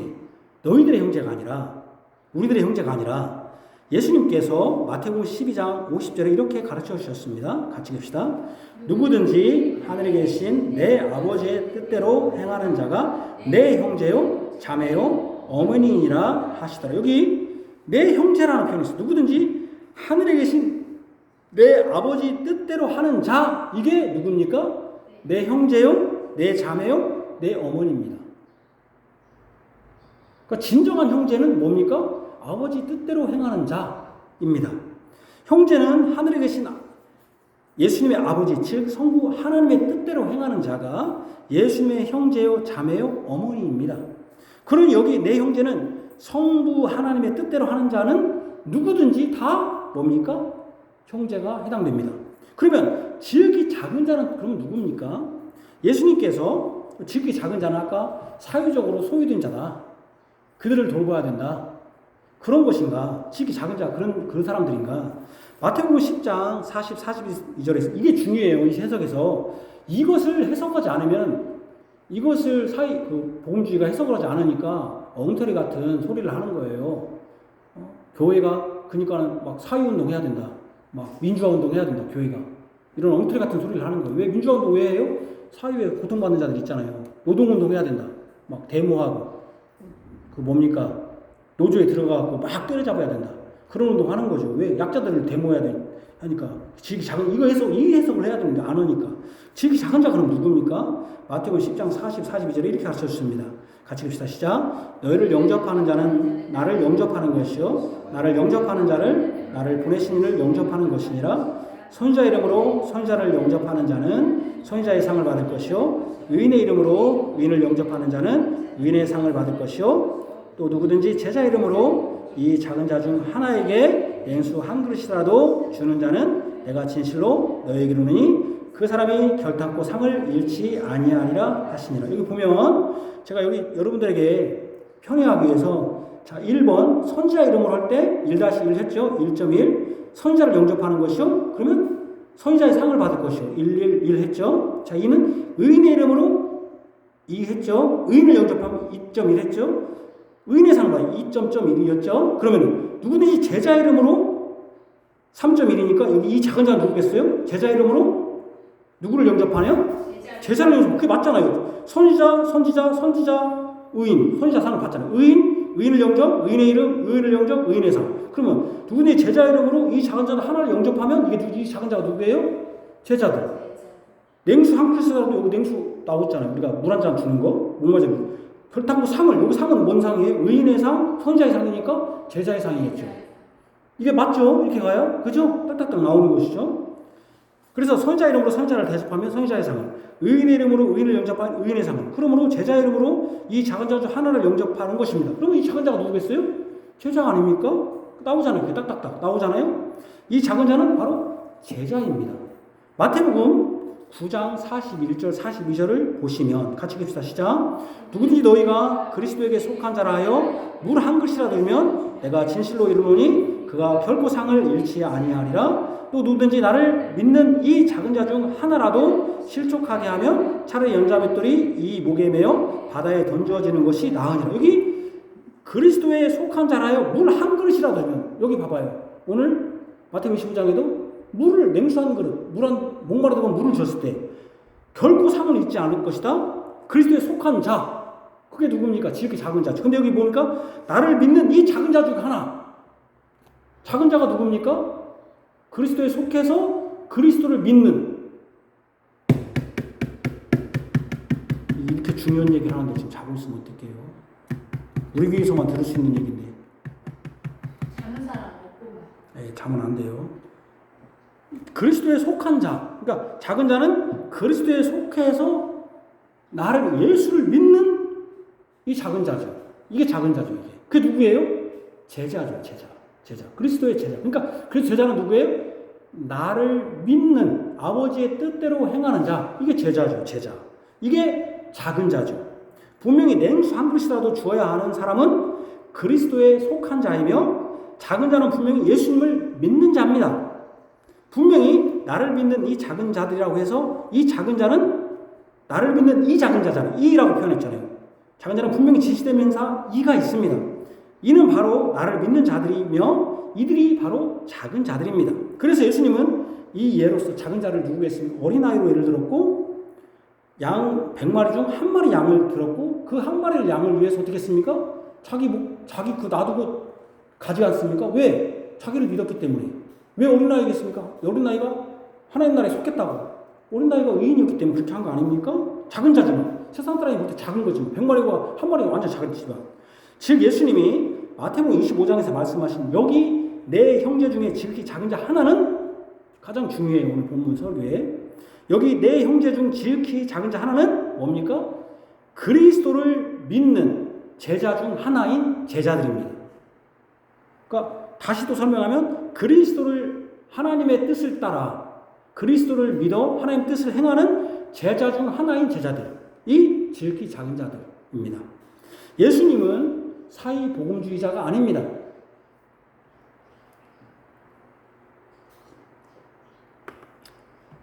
예수님은 로마 식민지에서 고통받는 가난한 자들이나 약자들을 위해서 그들의 삶을 개선시키신 분이 아닙니다. 독립운동가가 아닙니다. 예수님이 그것이 사회운동가였다면 독립운동해야죠. 로마 다 무너뜨려야 할 거 아니에요. 사회복음자가 아니에요. 교회는 사회복음 하는 데가 아니에요. 물론 교회가 가난한 자를 돕습니다만은 교회는 사회복지기관이 아니에요. 교회는 누구든지 다 모여서 예배할 수 있는 곳입니다. 하지만 교회의 일은 사회복지가 아닙니다. 사회의 문제를 해결하는 데 있는 곳이 아닙니다. 그러면 정치해야죠, 목사가. 사회 문제 해결하려면 정치를 해야 하잖아요. 그냥 법을 바꿔야 사회가 바뀌는 거 아니에요? 근데 여러분들, 교회 목사가 정치 얘기하면 가장 싫어하잖아요. 왜 그러는 거예요? 사회를 바꿀 수 있는 건 어떻게 바뀝니까? 우리 교인들은 알 것입니다. 사회 약자이기 때문에. 대통령이 한번 바뀌니까 여러분들 기초생활 대상자에 또 노인 복지, 노인 그것이 바뀌잖아요? 대통령이 하는 데 따라서. 안 그래요? 그러면 목사가 사회복지하는, 이게 진짜 사회를 바꾸고 한다면은 정치해야죠, 목사가. 그래서 법을 바꿔야죠. 왜 가난한 자들을 핍박하냐? 노동자들 왜 이렇게 안 주냐? 왜 10,000원밖에 안 주냐? 시급 30,000원씩 올리자. 최소한 월급쟁이들은, 무조건 약자들은, 야, 펜덱 올리는 애들은 500만원 받지 말고 진짜 가난한 사람들, 장애인들 1,000만원씩 매달 주자. 바꿔야 할 거 아니에요. 그 목사가 해야 할 거 아니에요. 아닙니다. 사회기관 하는 게 아니에요. 교회는 사회복지가 아닙니다. 사회의 문제를 해결하는 곳이 아니에요. 물론 그 사회복지를 교회가 하고 있다 하더라도 그게 교회의 주 목적이 아니에요. 사회 문제 해결하는 곳이 아닙니다. 오른편에 있는 사람들은 그리스도를 믿는 제자들을 돌본 것입니다.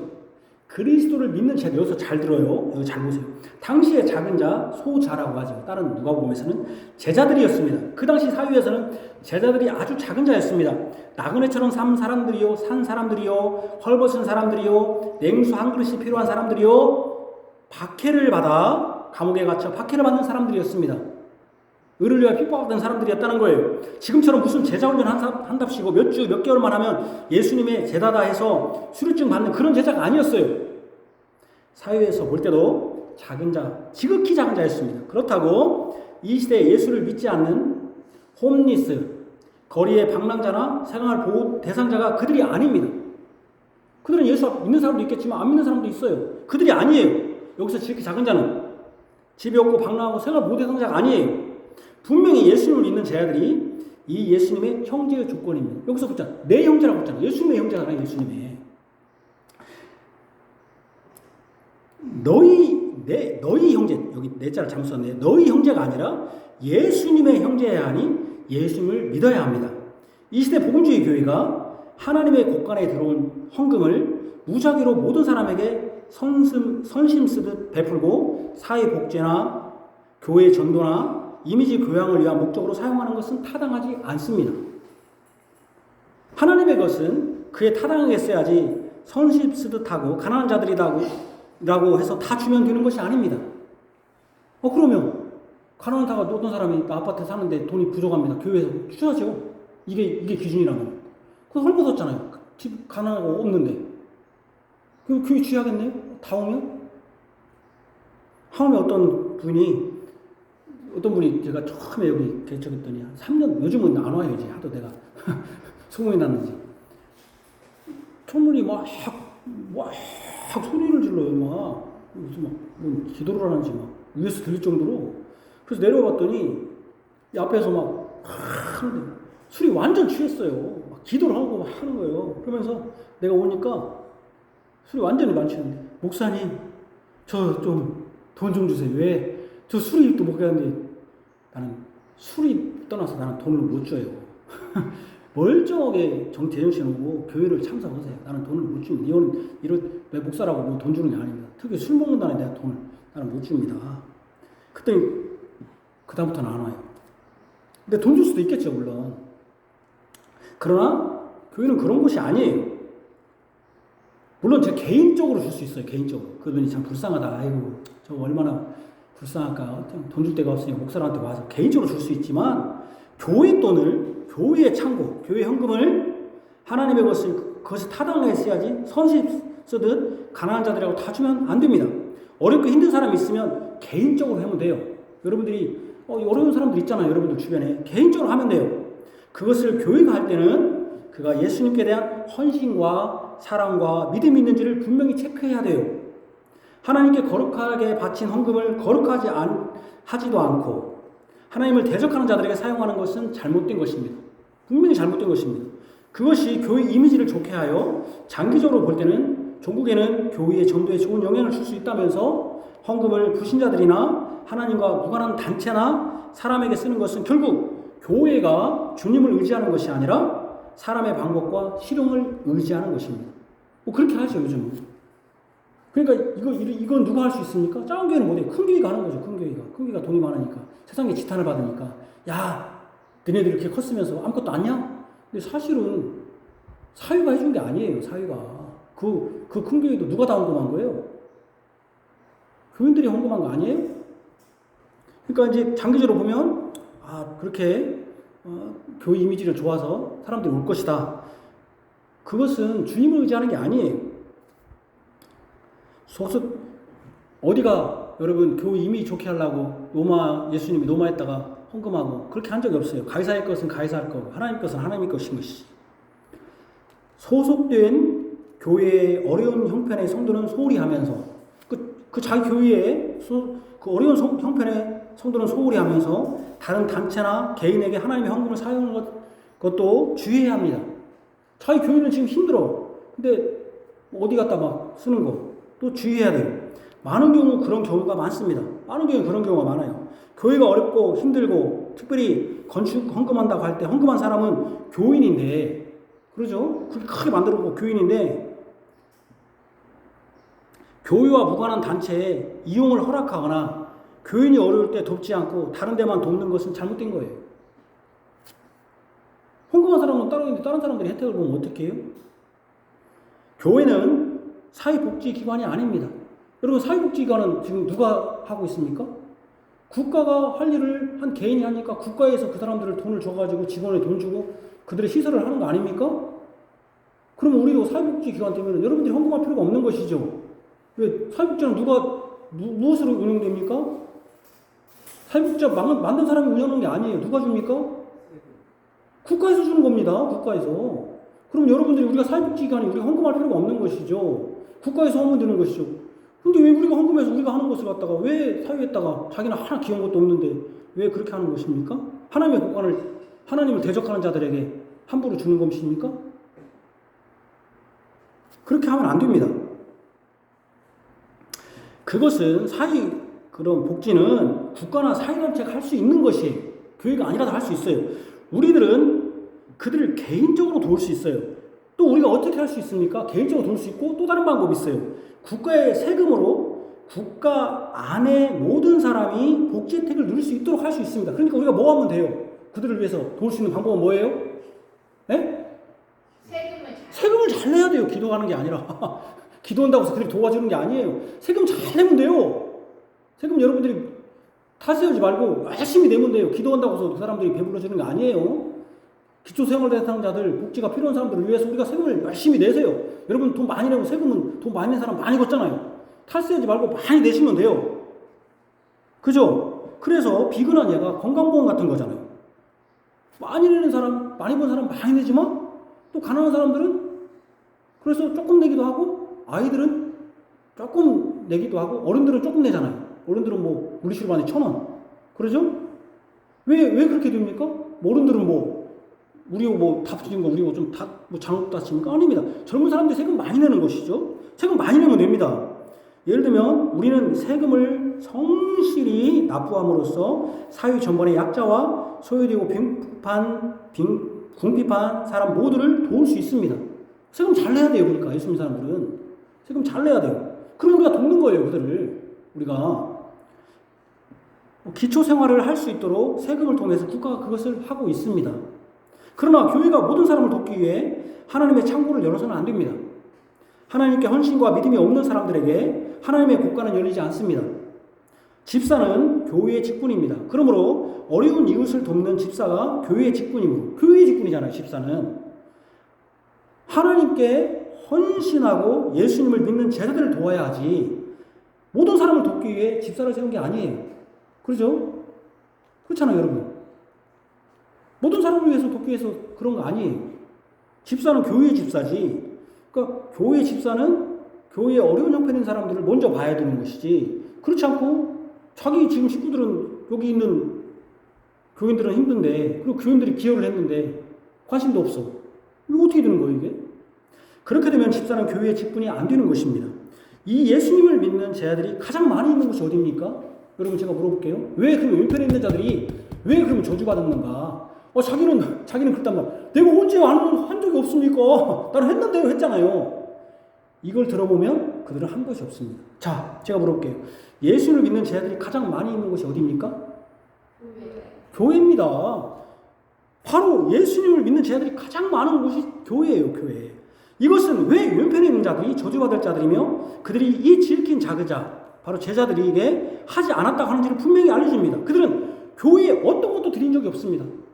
교회에 한전에 예수를 믿지 않았으니까 교회에 소속되지 않았죠. 그러니까 그들에게 준 적이 있겠습니까? 없겠습니까? 없지요. 헌금 것이 없으니까. 그렇죠? 다시 한번 얘기할까요? 믿는 자들이 가장 많은 곳이 교회인데 왜 왼편에 그들이 저주받으고 그들에게 지극히 잔대를 하지 않았다고 하는지 분명한 것은 그들은 교회에 어떤 것도 드린 것이 없어요. 믿지 않는 자들은 교회 건설을 위해서 어떤 것도 기여한 바가 없어요. 교회에 나온 적이 없으니까, 믿은 적이 없으니까. 그렇죠? 여기 와서 그들을 위해서, 헐벗은 자들을 위해서 헌금한 적이 없어요. 집사의 일을 해본 적이 없어요. 그들은 교회에 온 적이 없으니까. 이 말이에요. 그 말이. 이 말이. 이 말은 내 형제 중 지극히 작은 자에게 한 것이 전혀 없다는 거예요. 교회 나온 적이 없으니까, 안 믿었으니까. 믿는 자라는 이름이 있을지라도, 혹시 그 가짜들 있잖아요. 있을지라도 그들은 교회의 집사의 활동에 어떤 것도 기여한 적이 없어요. 교회의 집사가 우리 교회 형편이 이런 사람들이 어려운 자가 있습니다. 우리 헌금합시다 하는데 자기는 안 해요. 나도 가난한데 뭐 하면서 안 해버려. 그리고 나는 부자라도 안 해버려. 세금 탈세는 사람들 있잖아요. 그렇죠? 협조하지 않아요. 어떤 것도 귀한 것이 없어요. 믿는 자라는 이름이 있어도 집사가 어려운 자들을 돌보는 게 집사 일인데 그 활동에 어떤 것도 귀한 것이 없어. 그들은 교회에 출석하지도 않았고 출석했다고 해도 집사의 직무 수행을 위한 헌금에 협조적이지도 않았습니다. 예수를 믿는 제자들을 가장 많이 볼 수 있는 곳인 교회이기에 그 교회의 성도를 돕고 살피는 것은 내 형제 중에 지극히 작은 자에게 하는 것입니다. 우리 교인들은 여러분 알다시피 건강상 모두 힘듭니다.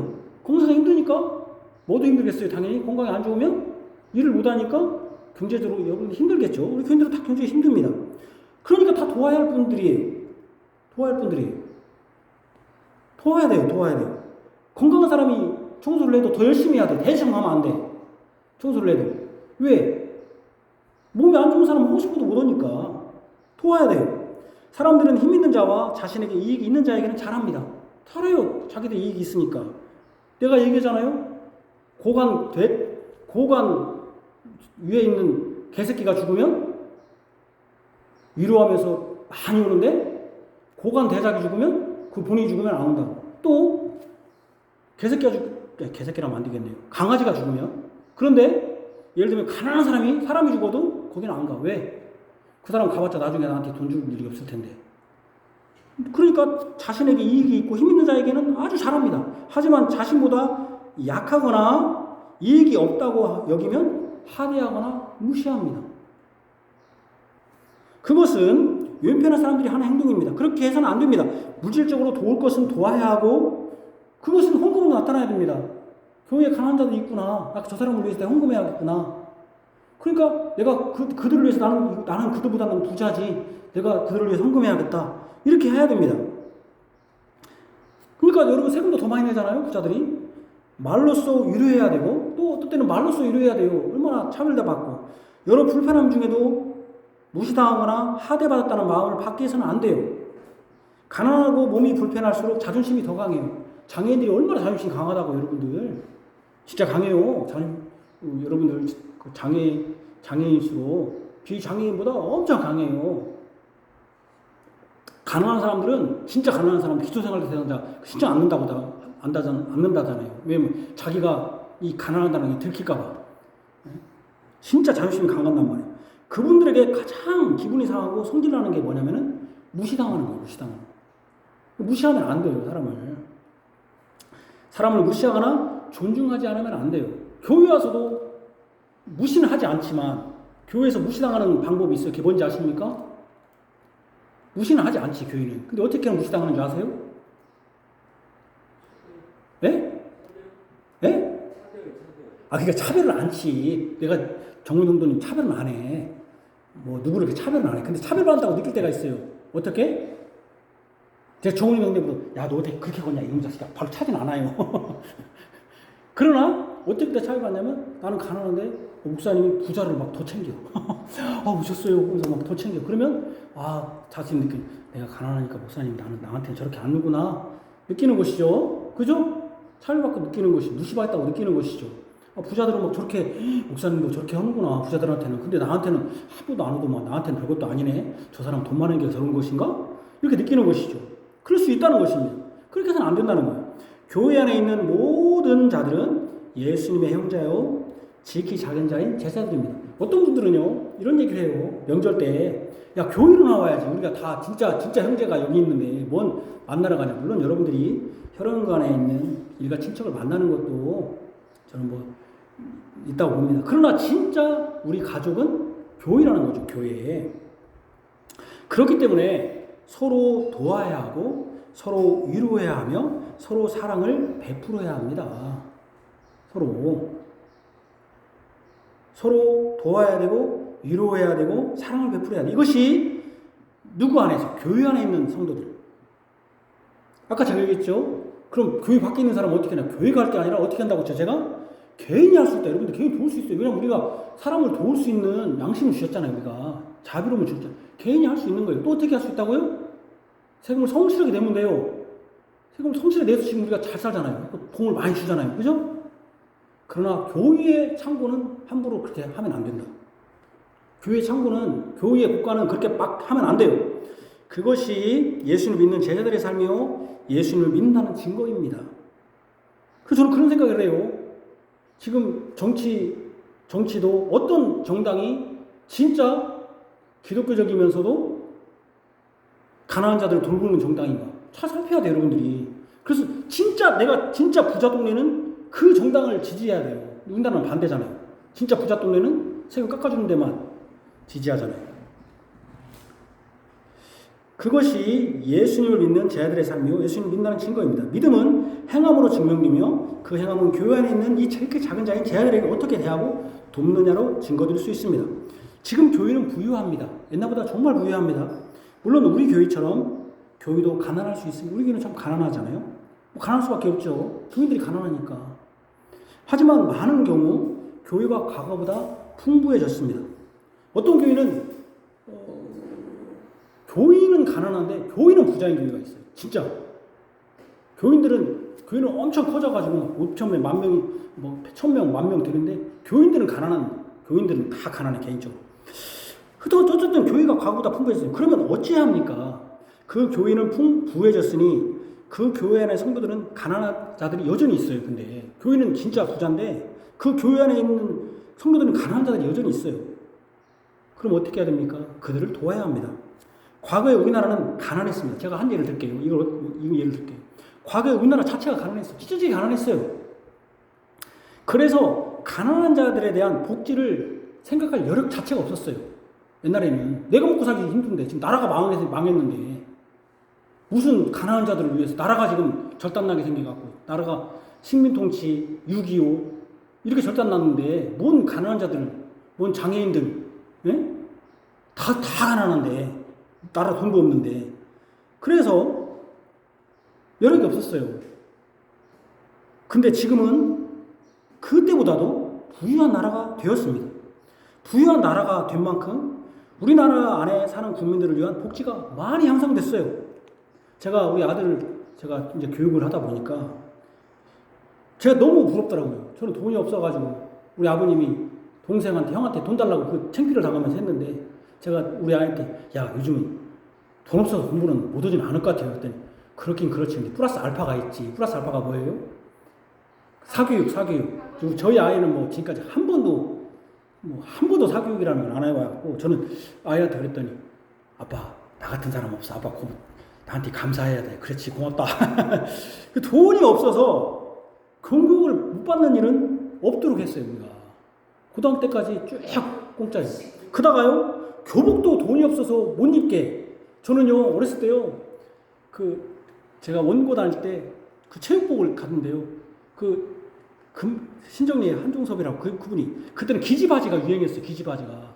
그래서 이제 통이 기지바지가 원하면 통이 이렇게 넓습니다. 밑에가 바지가. 그거를 지금 생각하면 그래요. 그러면 아이 뭡니까? 세탁도 가서 줄이면 됐잖아요. 그거 저 3년 동안 입고 다녔는데 그걸 1학년 때 딱 입으니까 선생님이 나를 까진 놈으로 알고 이윤준 나는 운동도 못했는데 그 통바지 이렇게 입고 있으니까 나는 그것을 그 양반이 줘서 입었는데 나는 완전히 까진 놈으로 아부르는 거예요. 나는 정말 까진 게 아니라 나는 영국에 다음에 귀신처럼 아무것도 없이 말도 없이 살았는데 까진 놈으로 안 거예요. 저를. 참 그랬습니다. 그리고 교복 지금 원고도 유도복이지만은 유도복도 막 이렇게 구루터기를 입고요. 구루터기를. 그러니까는 저는 완전히 까진 놈이지. 그러니까 뭐 시킬 때마다 너희 나와봐 그러는 거예요. 나는 아침부터 못 오는데. 참, 근데 지금은 교복도 돈이 없어서 못 입지는 그러지는 없게 됐어요. 나라가 부자가 된 거예요, 이만큼. 돈이 없어서 밥도 안 굶어요. 한 목사님이 자기 아들이 돈을 그 식비를 안 냈다고 그 당시엔 안 했는가 봐요. 우리 아들보다 4, 5년 앞서 다녔는데 서 있으라고 밥 먹는데 이렇게 다녔는데 그 얘기를 하는데 자기가 그렇게 화가 났다는 거예요. 근데 우리 아들은 밥 3끼 잘 먹고 있습니다. 아주 뭐 공짜는 아니지만 밥 한 끼는 공짜고 밥 2끼는 우리가 내고 있지만 뭐 저렴한 가게 아주 뭐 너무 좋아요. 밥이 오직하면 제가 그 뭐라면 방학 동안에도 그 거지라고 오는데 방거지라고 방학 거지라고 오는데 방학 때는 오지 말라고 금요일 날도 뭐 가족끼리 뭐 야 너 거기서 살아 오지 말라고 법 더 갖춰주니까 너무 부자가 됐어요. 나라가 부자가 되니까 우리 혜택을 너무 받는 거예요. 너무 좋잖아요. 요즘은 학생들을 위해서 여러 가지 복지 혜택이 있었고요. 온 나라는 요즘은요 20만 원인가 12만 원인가 교육복지 그거 가져가라고 그리고 에듀페이 가져가라고 하고요. 또 뭐 주냐면요 차도 100원에 탄대요. 100원에 애들. 야 너무 좋아했어요. 이번에는 또 소비 쿠폰도 여러분 전 국민에게 준다고 아니에요? 그랬더니 제가 우리 정훈이 형제 봤더니 40만 원 받냐 50만 원. 야 정훈이 형제 이번에 하나 뭐 내라고 해야겠다. 아 그럼 우리도 뭐 해야 되나? 소비 쿠폰도 받잖아요. 소비 쿠폰도 전 국민 나라가 부자된 거 무슨 소비 쿠폰 나라에서 돈 준다는 게 말이 돼요? 거기다 대고 사회 기초 대상자 같으면 쌀도 줘요. 한 달에 한 번씩 나와요. 전기세도 인하해줘요. 건강보험도 내지 않는데 여러 복지 혜택을 줍니다. 교회도 그러면 이제 어떻게 됩니까? 부유해졌으면 그 교회 내 성도들을 우선 돌봐야 돼요. 교회가 나라가 부자 되니까 국민들이 혜택을 받잖아요. 그럼 교회가 부유해졌으면 누가 혜택을 봐야 됩니까? 지금까지 고생한 교회 성도들이 혜택을 봐야죠. 자신의 교회에 속한 성도들은 돌보지 않으면서 국가가 이미 잘하는 사유에 하나님께 드린 헌금, 하나님의 교관을 여러 사용하는 것은 합당한 것이 아닙니다. 우리가 안 해도 돼요. 멀리 선교도 좋고 멀리 어려운 자들을 돕는 것도 필요해요. 그러나 바로 옆 같은 교단, 같은 노예에 있는 교회를 돌보는 것이 우선해야 됩니다. 가장 가까이 있는 교회 안의 성도들을 돌보는 것이 우선입니다. 교회는 커지고 빵빵한 에어컨, 따뜻한 온풍기 등으로 시원하고 풍부하면서 그러면서 우리 교회는 하나님께 복받은 교회라고 막 설교하는데 정작 그 설교를 듣는 자신은 여전히 가난하다면 그 성도는 어떤 생각이 들겠습니까? 아 주님의 교회는 빵빵해서 막 교회 복받았다고 하면서 그럼 자신은 뭔 생각이 들어요? 아 하나님 나는 버린 것입니까? 버린 거 아닙니까? 이렇게 여길 겁니다. 그러죠? 교회가 풍부하면 그 교회 안에 성도들도 도움을 받아야 합니다. 나라가 풍부하면 그 나라에 사는 국민들의 그 나라의 도움을 받아야 하듯이 말입니다. 여러분도 알다시피 저는 돈을 잘 쓰지 않습니다. 예배당을 교회 헌금도 거의 쓰지 않아요. 여러분들 하면 밥도 안 줘요. 여러분들에게 예배당을 고쳐야 할 것도 지금 있는데도 고치지도 않습니다. 왜 그런 줄 아십니까? 물론 제가 잘 전략하는 아버지를 따라서 유전적으로 그런 성격이긴 하지만 첫째는 쓸 돈이 없어요. 왜 쓸 돈이 없겠습니까? 여러분들이 가난하니까 헌금을 못하는 것입니다. 그러면 어떻게 해야 됩니까? 목사가 헌금을 못하니까 막 헌금하라고 막 만들어야 됩니까? 가난하면 어떻게 됩니까? 가난한 집에 태어났으면 그 집에 아버지는 자기가 가난하면 부자 될 수도 있지만 가난하면 또 가난하게 살아야 하잖아요. 둘째는 돈을 막 쓰면 헌금을 강조하게 돼요. 그러면 여러분들이 더 헌금을 해야 하는데 여러분도 삶이 힘들어요. 우리 교인들 뭐 지금 힘들잖아요. 물론 제가 이런 설교하면 좀 어떤 때는 화날 때도 있어요. 헌금을 안 하면서 먹을 건 다 먹고 놀러다니는 사람도 있어요. 악한 자들이 있어요. 저는 그들의 악한 그 행동을 바라는 게 아닙니다. 교회가 성도들의 가난한 것을 외면하고 교회 일인이 헌금하라고 하는 것은 합당한 것이 아닙니다.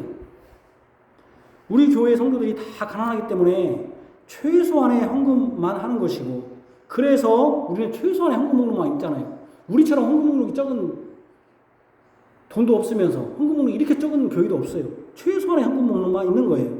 그래서 하고 최소한의 헌금으로 최소한의 경비와 지출을 해야 교인들에게 부담이 없어요. 제가 오죽 하면 여러분들이 겨울에 왜 이렇게 춥냐 하면 우리 집 와보라고 하지 않아요? 그럼 여러분들이 집이 얼마나 따뜻한 걸 경험할 거라고? 최소한의 경비로 최소한의 지출을 해야 교인들에게 부담이 없어요. 주님의 교인이 성도가 가난하든 말든 교인은 교회다 하면서 막 쓰면 안 돼요. 막 헌금만 하고 하면 안 돼요. 이것은 교회의 가난한 자들을 더 어렵게 만드는 거예요. 또 어느 교회에서는 가난한 자들도 있지만 교회가 이제 큰 이제 좀 사람들이 많으면은 가난한 자도 있지만 부자들이 있어서 헌금의 종류를 만들어서 그 부자들이 헌금하는 걸 통해서 교회 재정을 충당하는 경우도 있어요. 그러나 그것도 주의해야 돼요. 그렇게 되면은 교회는 그 부자들을 의지할 것이고 그 부자는 교회에서 헌금의 양으로 자신이 뭔가 대단한 위치에 있는 듯 행동할 겁니다. 그렇게 되면 그런 사람들도 직분자가 될 거 아니에요? 그렇게 되면 목사도 사람을 차별해요. 어떻게 차별한다고 했죠? 아까 돈 있는 사람을 좋아하게 돼요. 그들을 의지하게 돼요. 뭐 할 때 그 장로님, 그분, 그 집사님, 그분 그냥 전화해요. 그러면 가난한 자들은 무시하지는 않더라도 별 도움이 안 된다는 식으로 아까 제가 그 얘기했잖아요. 대놓고는 하지 않죠. 가난한 자들 교회에서. 근데 항상 목사님 볼 때마다 돈 있는 사람, 이 사람. 저는 돈 있는 사람을 의지하는 게 어떤 사람을 의지하냐면 손재주 있는 사람을 의지하는데 좀 봉사할 수 있는 사람을 의지하는데 우리 교인들은 손재주도 없고 교회 오라고 오지도 않아요. 왜냐하면 제가 여러분 잘 알죠? 제가 전기 대기만 하면 다 부서뜨립니다. 근데 왜 하겠습니까? 부르면 막 5만 원, 10만 원 하니까 안 부르려고. 제가 어떻게든 해보려고. 제 아내는 찬우는 막 뭐라고 그래요? 아빠! 하지 말라고. 부르라고 제발. 부르면 무조건 돈이니까. 한 번은 여러분 옥상에 겨울 되면은요 이게 모터가 안 돌아갑니다. 그 왜 안 돌아가는가? 이렇게 나사만 이렇게 딱 돌리면 돼요. 여름에 이렇게 눅슬어갖고 살짝 안 돌아가는 거예요. 한 6개월 한 1년 정도 안 뜨잖아요. 한 6개월 정도. 그러니까 거기에 녹이 쓰는 거예요. 부르면 3만 원이에요. 나중에 알고 보니까 이거만 살짝 돌리면 되는 거예요. 안 알려줘, 그 사람들이. 왜? 알려주면 돈 벌잖아. 어떻게 알았어요, 제가? 찾아보고. 여러분, 돈 있는 사람이 하여튼 어쨌든 교회가 교인들이 가난한데 막 헌금으로 만들어갖고 막 교회 헌금하라고. 그렇게 하면 안 되는 것입니다. 물론 제가 이 말씀을 하니까 악용하는 인간들이 꼭 있어요. 우리 교인들이 있을 거예요. 그건 여러분들이 제가 판단하지 않고 하나님이 여러분 심판하실 거예요. 악용하는 인간들이 꼭 있는데 이래요. 제가 항상 얘기했죠. 여러분 부자입니까? 하면 다 가난하다고 한다고. 나는 가난하니까 헌금 하지 않아도 되겠다. 이제 나는 교회에 나는 이제 교회 덕만 보여야겠다. 우리 교회는 덕볼 것이 없어요. 이렇게 생각하는 악한 생각하는 사람들이 있어요. 난 가난하니까. 그러나 성경에서는 내가 그럼 헌금하지 말으라고 할까 했더니 성경에서는 가난한 자들도 헌금하라고 했지 헌금하지 않으라는 건 없어요. 사회에서는 예를 들면 뭐 있잖아요. 세금도 안 내게 하잖아요. 세금도. 그러나 교회는 하나님께 그래도 빈손으로 오지 말아라. 가난한 자들라도 자기 힘에 겨우더라도 가져와야지 빈손으로 오지 말라고. 국가는 이렇게 하지만 저는 못 봤어요 아직. 그래서 우리는 이렇게 해야 됩니다. 이런 악한 생각하면 안 돼요. 교회가 이렇게 힘들구나. 그럼 내가 여러분 보너스 받을 때도 있고 내가 10의 1조가 아니라 좀 더 해야겠다. 내가 교회에 기여를 해야겠다. 아까 제가 지극히 가난한 자들이 교회에 많으니까 그러니까 우리는 하나님께 힘을 지나도록 헌금해야 됩니다. 우리는 하나님을 동냥하는 거짓 취급. 하나님이 동냥, 나 돈 주세요. 하나님을 그 동냥하는 거짓 취급을 하는 사람들이 있어요. 교회 안에. 사람에게 주어도 민망할 정도의 헌금을 한다면 그는 하나님을 동냥으로 얻는 거지로 취급하는 것입니다. 우리는 하나님을 경외하고 모든 것이 하나님부터 왔으니 하나님께 드려도 다함이 없다는 의식으로 헌금해야 되고 그렇게 헌금해서 우리가 지금은 뭐 이렇게 하지만 또 어려운 형편에 또 처한 사람이 있잖아요. 갑자기 화재가 났다든지 여러분들이 갑자기 있을 때 교회가 가난한 자들, 그렇게 교회 안에 있는 가난한 자들을 도와야 합니다. 기도하겠습니다. 하나님 아버지, 오늘 긴 시간 주님께서 우리에게 교회 안에 있는 가난한 자들을 돌보는 것이 여기 있는 내 형제 중 지극히 가난한 자들을 위하여 한 것이라고 한 예수님의 말씀이 현재적 조금이라는 것을 깨달았습니다. 그들이 왜 윈펜에 있냐면 지극히 작은 자들이 가장 많은 곳이 교회 안입니다. 예수를 믿는 자들이기 때문에 그렇습니다. 쟤들은 교회에 있기 때문입니다. 그들은 교회에 윈펜인 자들은 어떤 것도 기여하지 않았습니다. 헌금으로도 기여하지 않았고 자신의 어떤 사랑으로도 기여한 것이 없습니다. 그러니 그들은 마귀와 그 사자들이 예비한 지옥에 떨어져 영원한 형벌을 받을 것입니다. 그러나 우리는 예수를 믿는 제자들이라면 집사의 사역, 바로 가난한 자들을 돕는 것에 우리가 힘을 써야 될 줄 압니다. 특별히 우리 교인들은 다 가난합니다. 그렇기 때문에 헌금의 몽독도 작고 헌금의 양도 적을 수밖에 없습니다. 이런 교회이기 때문에 때로는 가난한 자들이 있어도 많이 돌보지 못합니다. 그럼에도 불구하고 우리가 할 수 있는 최선의 것은 적은 금액이기 때문에 전략하는 것밖에 없습니다. 또 전략하려면 우리가 어떤 때는 노력봉사, 손으로 무슨 일을 해야 됩니다. 물질로 하지 못하면 우리가 손으로도 해야 되고 또는 말로서도 위로해야 되고 또 격려도 해야 됩니다. 우리가 그래서 서로 간에 위로가 되게 하시고 격려가 되게 하시고 도울 수 있게 하시고 또 우리가 또 주님께서 뜻하지 않게 물질을 주신다면 또 나보다 가난한 자들을 위하여 하나님의 창고에 하나님의 곳간에 헌금함으로써 모아두는 것도 또 우리가 어떤 어려운 일에 있을 때 보험을 지금 어려운 일을 닥치기 전에 그걸 대비해서 보험 넣듯이 또 창고를 모아둘 필요도 있습니다. 그래서 교인 중 안에 가난하고 또 갑자기 어려운 형편에 있는 사람들을 도울 수 있어야 될 줄로 아옵니다. 그런 일들이 우리 교회 안에 있게 하여 주시기를 원합니다. 예수님 이름으로 기도합니다. 아멘.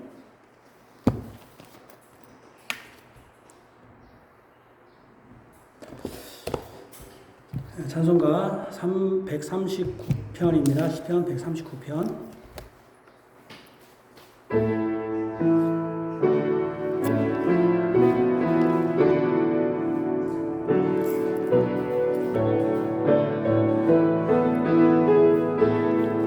주 나를 감찰하시니 주 나를 아시나이다.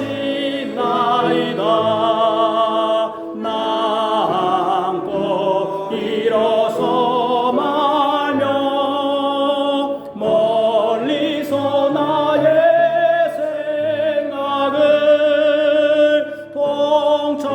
통촉하시며 나의 길과 늠는 것 살피시나이다. 내 행위 익히 하시니 오 주여 내 혀의 말을 알지 못함이 없도다. 주께서 나의 전우를 둘러싸시고 내게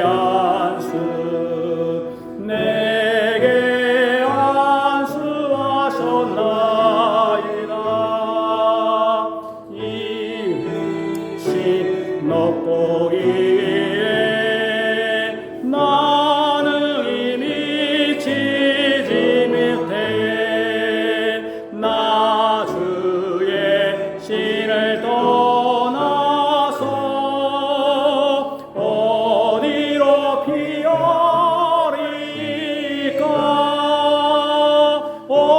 어디나 피할 곳이 없네. 피할 곳 그 어디도 없네. 하늘에 올라가봐도 음부의 자리 펼쳐도 거기도 계시나이다. 나 새벽 날개를 치며 바다 끝 거주할지라도 주 오른손이 붙드시리. 아멘. 이 자비와 만족을 위한 기도 드리겠습니다. 하나님 아버지, 하나님께서 우리에게 자비를 베푸셔서 이 땅에 아무것도 입고 온 것이 없는데 이렇게 입을 것을 주시고 먹을 것을 주시고 또 한 가정에서 자라게 하시고 부모님의 보호 아래서 이렇게 성장하게 하신 것을 감사를 드립니다.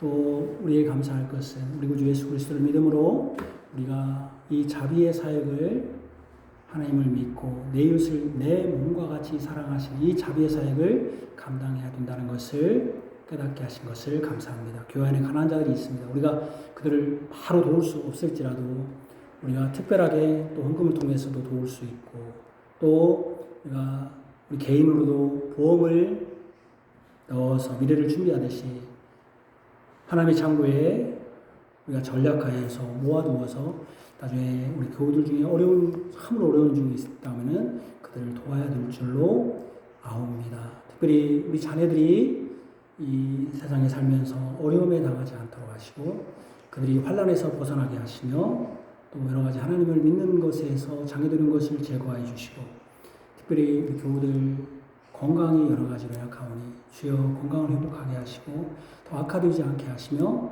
하나님 호흡이 있을 때 또 건강이 있을 때 하나님을 찬양하게 하시며 또 건강한 자들은 그 시간을 자신을 위한 향락이나 자신을 위한 것이 아니라 주의 교회와 나라를 위하여 노력하고 봉사할 수 있는 시간을 나에게 건강을 주셨다는 그런 감사함으로 주님의 교회와 주님의 나라와 주님의 위한 시간으로 이 건강을 사용하게 하여 주옵소서.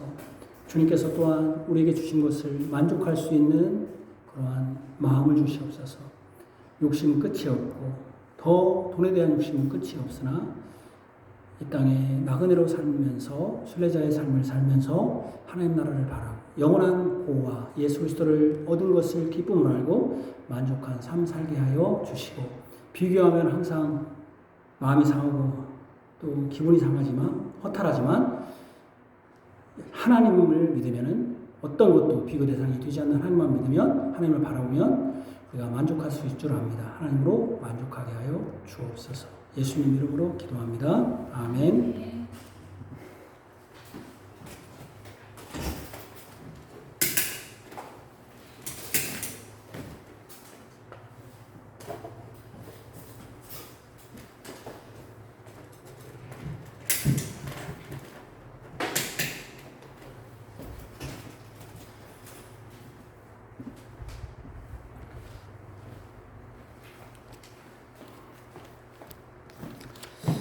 예언의 말씀을 읽는 자와 그 가운데 기록한 것을 지키는 자는 복이 있나니 때가 가까웁니다.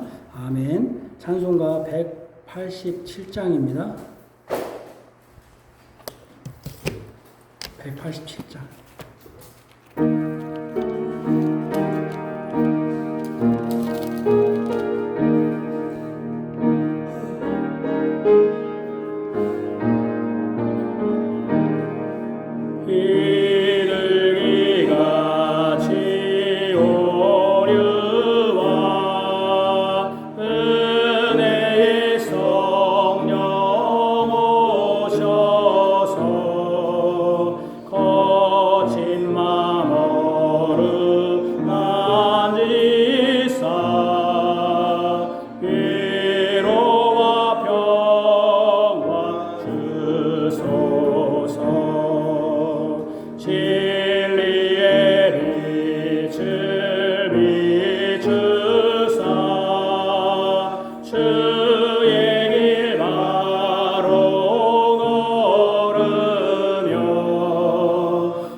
주님과 동행하면서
주의 복을 받으십시오. 여호와는 내게 복을 주시고 너를 지키시기를 원하며 여호와는 그 얼굴을 내게 비추사 은혜 베푸시기를 원하며 여호와는 그 얼굴을 내게로 향하여 되사 평강 주시기를 원하노라. 아멘.